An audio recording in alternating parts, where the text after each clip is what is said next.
थम्ममी अकोइना मदुगुम्बा मिफमदुदा joint सिटिंगदुदा करी करी वाफम थम्मबदगे हाइबसे लेबाक्सिदा लेबिरिबा like लाइसु हैरेबा हाइबिरबा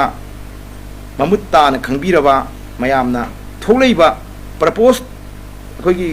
कनोमा तव फ्रेम अम तौरैदना मोइना रिजोल्यूशन दा सिबा चनसी याना तौरैबा फ्रेम तौरैबा रिजोल्यूशन सिदा रिफ्लेक्ट तौइबा पॉइंट खरसे कमाई थोलखिबनो अहानबदा अखोइदा तौरैबसी बारबेल इनवाइटनी हेक फ्रॉम बिरी बिगिनिंग तांग 33 मार्च 33 उन्नब मतमदु उन्नजे हाइपो मतमदसु अखोइ फॉर्मल इन्विटेशन लमतनी बिबियु हाकादे अदु गी तांगक नत्री बजिदि सुम कइनो खनलगा सुम वमांग यानबगी मोंगद उन्नसी हाइबगी मतुंगिना हाइपने हाबदा अखोइजु यादना अहानबा अखोइगी ऑल सेक्रेटरीदा उन्नबदुदसु अखोइ मोगी फॉर्मल इन्विटेशन पिरक्ते हंतगिजु फॉर्मल इन्विटेशन पिरक्ते अनिमक बारबेल इन्विटेशन ngakतने अदुगी मतुंगिना उनरगा अखोइसी मखोइना हाइरिबो वासी करीनो करीदा मोइना वारीसी करीदा युमफो मोइ सादोइनो मोइना हाइबसी पीस पोरकनबा सोल्यूशन पोरकनबा लंबीनी हाइबदा ओ अदु दादि हाना तारगा मोइना हाइजी करीनो खंगगा याम लुबो मतांग ओरगना कोइ लेबाक मयाम कम खनगिसे अदु करीनो मोइ हाइजी करीनो हाना खंगतोकपो ओइना अखोइ मयाम से वारी साबसी चतना अखोइ वारी साजरुरे वारी साबदुदा ngasai अखोइना मचमदा वारी साब चट्टी मांगदा अखोइ मयामसु मणिपुर पुनबगी अपुनब नत्रगसु अखोइगी खरगा लेजरिबा अहलमनसि इंटेलेक्चुअल मयाम लेरकांदा मसे अखोइ कुपना नैनि हारिबा वारिसि तसेंगना मिनिस्ट्री ऑफ होम अफेयर्सना इनिशिएटिव लौरगा अखोइ अमा सिल्लिबा वारी अमा सिल्लिसे मीटिंग अमा सिल्लकबसिदा कुकी जोसिंगसि इंटरेस्ट लेबर लेतबरा अखोइ याम कुपना सिंगने मदा अखोइसि अखोइगी वाखंदा अखोइ ऑब्जर्वेशनदा मखोइसी मसिदा इंटरेस्ट क्या लेदो मानदि मरमदि मखोइना मयाम फमिनरगा लेबाक मचा ताना थमगदो पॉइंट मखोइदा खरा दुम वाटकदबगी अखोइदा दुम खंजबम लेजे अदमाइना खलिङै चरकसिदा सोंददी मिनिस्ट्री ऑफ अफेयर्सना मतमदा डेट फिक्स तौचला अमिना अखोइदा बारबेल इन्विटेशन पीबा माइना मोइ सोन कुगी जोदसु पिरमगनि खल्ली अदा मखोइसिना मीटिंग सी अखोइगी ऑब्जर्वेशन दा मीटिंग सी पांथोक्तनबा नत्रगा मीटिंग सिदा मैतै सी सावलगा लाक्त्रगा मीटिंग की थुगाइरगदी मोइद मही याने हाइबगी मोटिव अमागुम्बा लेगिबरा हाइब मखोइदा खिल तोबम फो मरमदि कइना कंदा मीटिंग सी पांथोक्तिङे तारिख 5 दा पांथोकदो मीटिंग सिदा मखोइना थमगदो वाफमसे मोइ मसिन तुमिन खनरगा क्लोज ओर मोइना स्टॉप सेक्रेट थमगदमनेबा मरमदि हाइब कुकी जोजिंग सी मखोइ खनबा मखोइगी तोबा वारेप सी मयामदा याम खंगनदबा कांबुनेबा डिस्कशन गा तोबंदबा टीवी दा मीडिया दा ngawdaba कांबु मने मोइसे याम हाइदोकंदबा कांबुनेबा अद मोइना चनब यारोइदबा मैतैने सावगदम हक्ता सावल लेरिबा हक्ता वारेप खर लौचलगा मायामदा हाना बायन ओहेलगा थादोगा मसिदा मैतैने कइगुम्बा सावदना कइगुम्बा वाथो मातोबा डाइमेंशन हम चललगा सुम मोइदे खोइ वारी सारोइनागा हारगा फिरेप लौरगा मैतैनेगा सारगा खोइगा मिनिस्ट्री ऑफ अफेयर्स का जेंगथिन हलगा तारिख 5 के खोंगचि अखोइ चलहंद्रगा असमदा एमएसए ना यामना छिनजरिबा मीटिंग दो अरेंबा तहलगा मखोइना चुम्बा मानबा थौरांग अमा तौबा मानबगी अखोइ फावे मदुमक्सु नमितुदा दुगी सक्तमदो अखोइ थोलपरान खंजै मरमदि वारी साबा हौबा मतमदा ngasai oja yamna sabe panbi kiba makoina hana mayamda pre condition ne na hariba point sing adu wari sa matam amabo puthorok de aduna tai moina hana masi meeting si de moina hana interest log the meeting si kari gum mai koi ni da puna boram aduna ai khoi gi team sina chatlaga meeting si silli ba meeting chatli sida makoina toramba phattaba na aruma thorang ama fail ohen baduma aduma ahan ba koi madu khodong jaba phangba amane na lobje ani suba point da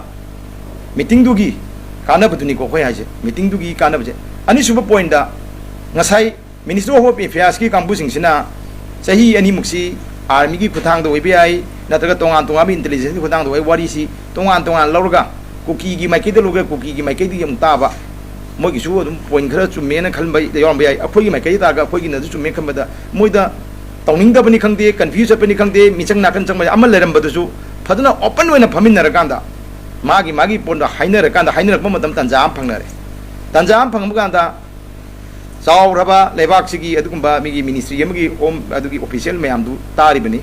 sida yawri bi moi akoi gi state ki ani amaga moi ministry of affairs ki khara wang bada okum amaga aduga mi mayam su yawri mamang da phamba da khoi mi manga khak gi maming pan bo na yam lo yim tari mi mayam na sugumba pon manga tu chaw bam da khoi nakan nakan lerga yam phajana phamba kinone adida makoina pireba point sing da yambana makoi gi hana pre condition thongge point amta pukulakte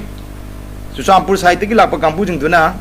Chusampur da government gi employee mayam delay adu bo khoi thabak to bi ti wai kholi sui mogi problem grievances problem da yamba oina thamakpa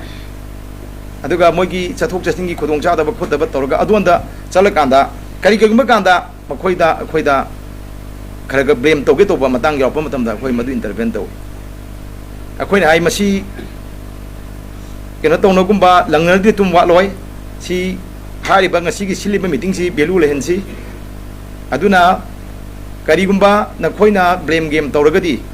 natraga victim ka chana raga di waru chun chupu poroi haibna chingba khoina haina da na khondai adugo tari ba mayam du ani mak chingang na ta bani adu ayam badi khanne ne bagi tangkak sidi akoi gi lunch break mamang da loi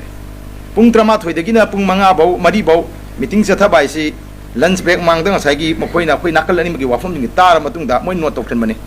khodak da no tok chelaga moi ithoga si du dari sigi wafam sida akoi chaura pa ware ma loksi ware si karina ga long term solution gi ma short term gi mani hoji short term gi ni khoi nei nei je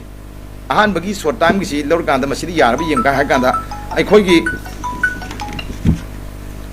ware sing adu short term gi ware tu yeng ji kan akoi gi yeng ka akoi di mayam khana jare chaliba folks ki mi hut ahum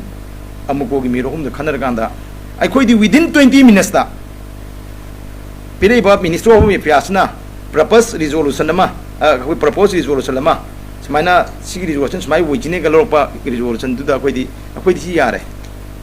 hai kan da khoi di yam thuna khoi di ayaba pire ba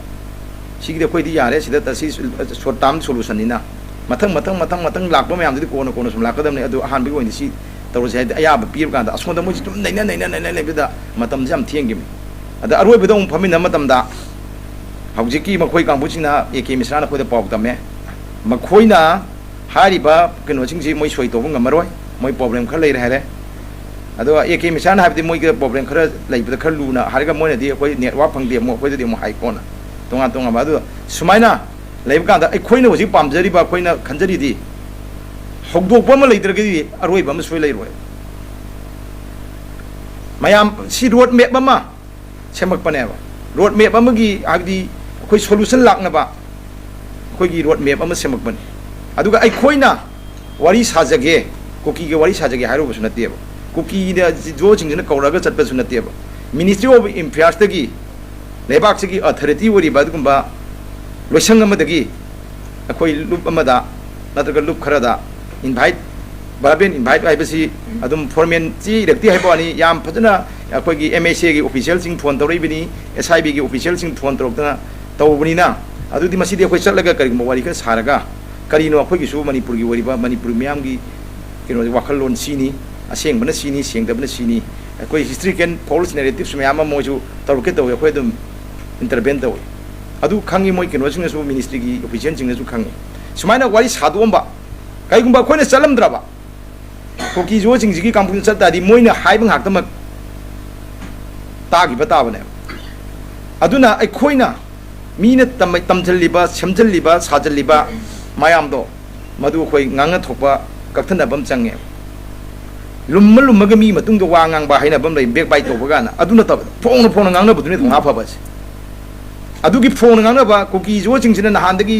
अदुगा खोगी पुवारी लाना सेमजन बा लाना Huygens बा लाना तोखिन बा मायामदो नत्ते हाइबदो खोगी authority दी ममांगदा हाइदि जज गुम बम थमगा हाइदा debate तोंनबगी मोंग दुसु काना बदम लयने खल्लेबा खंजरंगनि Moina अदुगा meeting दुगी काना बसि मजु मसीनेबा अदुगा हेक्ता मखोइना सोइ तोगिदबा नदगा तौबा हाइबदना वाफम हम लेगा वारि तुदा सोइ तौबा तौदबा हाइमा दाजु सानरिबा वारि चलिबा डेलीगेशन सिना अखोइ तरुकसिना लुपनी gi मिय तरुकसिना थम्मिबा अखोइना पीरिबा ऑब्जर्वेशन पॉइंट्स व्यू मयाम दुदा मदुदना अखोइना थम्मिबा मयाम दुदा हुजिकी मिनिस्ट्री ऑफ affairs की official सिंग दुगी मोगी ब्रेन दनी खंदे मोगी माइंड दे खंदे रिफ्लेक्ट खर तो बड़ केनो खोइ गारि बा पॉइंट खर सेमे अदुना मयाम ना मणिपुर मयाम दा खोइना खंग हइबिरे बा लेबाक सी लेबिरि बा ओजा सिंग मयाम ना खोइना हाइजनिंग दी हुजिक लाइबा पॉइंट खर थोलैसे सी मिनिस्ट्री ऑफ affairs की official सिंग दा ममी ता खर बने सिमाइ तोदी सी बोगी वारेप सी सिमाइ तोदी short term solution लमा ꯂꯧꯕ ꯌꯥꯕꯒꯤ ꯀꯩꯅꯣ ꯇꯉꯥꯏ ꯈꯔ ꯁꯤꯅ ꯁꯣꯔꯠ ꯇꯥꯝ ꯁꯣꯂꯨꯁꯟ ꯑꯃ ꯂꯥꯛꯅꯕꯒꯤ ꯂꯝꯕꯤ ꯑꯃꯗꯤ ꯈꯔ ꯑꯣꯏꯅꯤ ꯔꯣꯗ ꯃꯦꯞ ꯑꯃ ꯑꯣꯏꯅꯤ ꯁꯤ ꯕꯤꯒꯤꯅꯤꯡꯅꯤ ꯍꯧꯔꯛꯄꯅꯤ ꯆꯠꯀꯗꯧꯕ ꯋꯥꯔꯤ ꯃꯥꯏ ꯂꯤꯁꯤꯡꯁꯤ ꯈꯣꯡꯀꯥꯞ ꯑꯃꯗꯒꯤ ꯆꯠꯄ ꯍꯧꯋꯦ ꯍꯥꯏꯕ ꯑꯃ ꯂꯩꯅꯕꯅꯤ ꯑꯗꯨꯅ ꯍꯧꯔꯛꯄꯗ ꯉꯥꯏ ꯀꯥꯟꯗ ꯑꯩꯈꯣꯏꯅ ꯃꯁꯤꯒꯤ ꯃꯤꯇꯤꯡꯁꯤꯒꯤ ꯍꯦꯛꯇ ꯐꯣꯜ ꯌꯥꯝ ꯍꯦꯟꯅ ꯃꯥꯏ ꯄꯥꯛꯏ ꯅꯠꯇ꯭ꯔꯒ ꯃꯥꯏ ꯄꯥꯛꯇꯦ ꯁꯨꯝ ꯍꯥꯏꯕꯁꯤꯁꯨ ꯉꯟꯃꯟꯒꯤꯅꯦꯕ ꯄꯣꯛꯇ ꯉꯥꯏꯔꯤꯕ ꯑꯉꯥꯡ ꯑꯃꯒꯤ ꯃꯥꯒꯤ ꯇꯨꯡꯒꯤ ꯄꯨꯟꯁꯤꯒꯤ ꯄꯥꯟꯗꯝ ꯀꯔꯤ ꯑꯣꯏꯗꯣꯏꯅꯣ ꯍꯥꯏꯕꯁꯤ ꯈꯨꯗꯛꯇ ꯍꯥꯏꯌꯨ ꯍꯥꯏꯕꯗꯤ ꯍꯦꯛꯇ ꯂꯨꯅꯦꯕ ꯍꯧꯕꯗ ꯉꯥꯏꯔꯤ ꯑꯩꯈꯣꯏꯒ ꯀꯨꯀꯤꯖꯣꯒꯤ ꯂꯨꯆꯤꯡꯕꯁꯤꯡꯗꯨꯒ ꯑꯩꯈꯣꯏꯒꯤ CSO ꯈꯔꯒ ꯎꯅꯕꯁꯤ ꯍꯧꯔꯛꯄꯗ ꯉꯥꯏꯔꯤꯑꯕ ꯃꯗꯨꯒꯤ ꯃꯇꯨꯡꯗ ꯃꯈꯥ ꯇꯥꯕꯗꯗꯤ ꯑꯩꯈꯣꯏꯁꯨ ꯍꯥꯏꯔꯦ ꯃꯤꯅꯤꯁꯇ꯭ꯔꯤ ꯑꯣꯐ ꯑꯦꯐꯤꯌꯔꯁꯇ ꯂꯩꯕꯥꯛꯁꯤꯒꯤ ꯂꯣ ꯑꯣꯐ ꯗꯤ ꯂꯦꯟ ꯂꯩꯔꯤ ꯑꯗꯨꯅ ꯃꯣꯏꯅ ꯁꯣꯏ ꯇꯧꯕ ꯌꯥꯗ꯭ꯔꯦ ꯃꯣꯏ ꯄꯥꯝꯗ꯭ꯔꯦ ꯁꯤꯒꯤ ꯐꯖꯔꯕ ꯃꯌꯥꯝꯁꯦ ꯃꯣꯏ ꯁꯣꯏ ꯇꯧꯕ ꯌꯥꯗ꯭ꯔꯒꯗꯤ ꯑꯩꯈꯣꯏꯒꯤ ꯂꯩꯕꯥꯛꯁꯤꯒꯤ ꯀꯟꯁꯇꯤꯇ꯭ꯌꯨꯁꯟꯅ ꯀꯔꯤ ꯍꯥꯏꯔꯤ ꯑꯩꯈꯣꯏꯒꯤ ꯂꯩꯕꯥꯛꯁꯤꯒꯤ ꯑꯥꯏꯟꯅ ꯀꯔꯤ ꯍꯥꯏ ꯂꯣꯅ ꯀꯔꯤ ꯍꯥꯏꯔꯤ हाईवे डिस्टर्ब तब असुमायना अखोगी आईन यादबा नियम तो लाना तब मैम आईन करी हाईरीगेबा कन्स्टिट्यूशन करी हाईरीगेब मद बेसिस ओइरगा थबक लौखटपिरो अखोगी शांति पामी सोल्यूशन पामी अखोई कनो तौबनी मरमदी करिगिनो अखोइनसु हाई मोइद पुन्ना अखोई मियामसे नखोइसे मियाम बुनुसिबा मियामगी लुचिंगन हारगदी लेबाकसिगी लनथुम लेबाकसिगी मियामसी की थवाई कनबा अखोई पुन्ना हिंगमिनेबदा अखोई हाना मियेंग थंगबदा फोकस तौगदबनी अदुदुना अखोई सिदा सोल्यूशन लानबा लंबीसिदा अखोई यारोय अखोई तौरोय हाइतारगदी मदुदी अखोई ngasi फम्मिबा मिफमजी कानबा करी होइदुनो अखोने मदु मीटिंग दुगी कोर्स होइबा अखोई एके मिश्रादा अखोई हंगजैयो सुमाइना वैल्यू लेबा मीटिंग अमा सिनबी बसी अखोई नुंगाई तौबदबु वैल्यू लेबा मीटिंग सिगी वैल्यू होइबा रिजल्ट अमा लेहनबियो हाइबने अदुमा खोई का प्रोजेक्टी मोइना मो अखोइदा नोई इमतंग नोई अनि कांग नबानी नोई अनि इमतंग वाइ सानागा वारी सि याचना वन ngai खो अखोइदी यारो अखोइदी या लेरे बोल दो अखोइदी कॉफिन बिरकनो याद्रिबा मोइसिगा कोकी जोगी रिप्रेजेंटेटिव सिंगसिगा अखोइगी भारत सरकार की बिहुने लेबिरिबा कांबुसिगा MHA की ऑफिशियल सिगा वारी साबियो अखोइदी सि पॉइंट तरुक्सिदा अखोइदी तंगाई फदना अखोइदी यारबनी अदुगा अखोइगा मोइगी वारी साबदा बोल जे अखोइदी कॉफिन अदुना सेटल तो बसे गवर्नमेंट ऑफ इंडिया की पावर तो गदबनी हजिक सिदी अखोइ तंगाई फदना वारी साब अखोइगी ऑनर तोबगी लाखबनी अदुगा सेटल तो बदी मरमदी वाई साब मरमदी मणिपुर से नोइने खंबिरे प्रेसिडेंट रुन थम्मे प्रेसिडेंट रुन थम्बची निमित यांखैनी हेंगरे प्रेसिडेंट बी डायरेक्ट कंट्रोल तोबनी भारत सरकार निमित यांखैनी हाइबसे लेबाक से सोल्यूशन पोंगनबा थबक तोबगी इनफ टाइम हम फंगबने अदुगुंबा मतमदु अदु फजन फंगबा मतमदु करीगी थबक तोबदबन अदुदा ओइने युमफम ओइरगा थबक तोबिरो मखा ताबदे खोय याम हाइनिंगाय लेजते हाइबसे खोय हाय अदा मखोयगी केनोगी MHA की ऑफिशियल सिंग मक्ता ngaktanggi कोकी केनो जो सिंगी लुचिंगबा मयाम तौरिबा उलिबा मयाम दुदा मखोयगी फेशियल एक्सप्रेशन दा खोयगी लेरिबा केनो सिंगदुगी MHA की ऑफिशियल सिंगदुगी मोइदा नुंगाइतबा खैगुंबा खरा फावबा खोय खंगजैयबा अदुगा AK मिश्रा चो अरोइबदा मानसु यानबा खोना हाइबदा यारक्तबदगी आई मतुंगदी आई सुमाइना मीटिंग आई सिनिंगरे आई सिल्लोरे हाइबा बौमा मागी इमोशनल वन फीलिंग जे हाइरे एप अदो कोना मु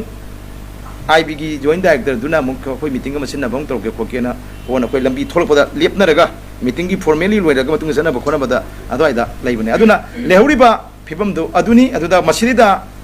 अखोइगी होजिकी लुप अनीना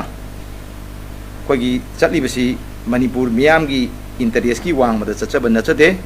मणिपुर मियामना पामिबो वफम जिंदु अखोइ हानदगी थम्मीबनी निमितु थम्मीबनी थम्ममी अखोइना मदुगुंबा मिफमदुदा जॉइंट सिटिंगदुदा करी करी वफम थम्मबदगी हाइगे हाइबसे लेबाकसिदा लेबिरिबा लाइलेसु हाइरेबा हाइबिरबा ममुत्ताना खंगबिरबा मयामना थोलैबा प्रपोज अखोइगी कनोमा तव फ्रेम हम तौरैदना मोइना रिजोल्यूशन दा सिबा चनसि याना तौरैबा फ्रेम तौरैबा रिजोल्यूशन सिदा रिफ्लेक्ट तौइबा पॉइंट खरसे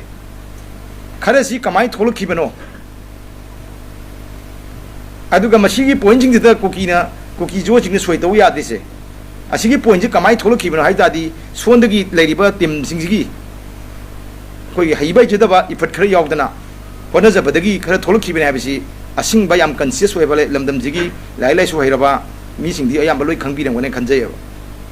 अदुना मुन्ना नैनबियु अदुगा याद्रे वाले हाइदादी मसिन मरोइरे हाबिना चते सि शॉर्ट टर्म ने नखोनि हाइजबदो short term ki solution ama long term ki solution ama solution ani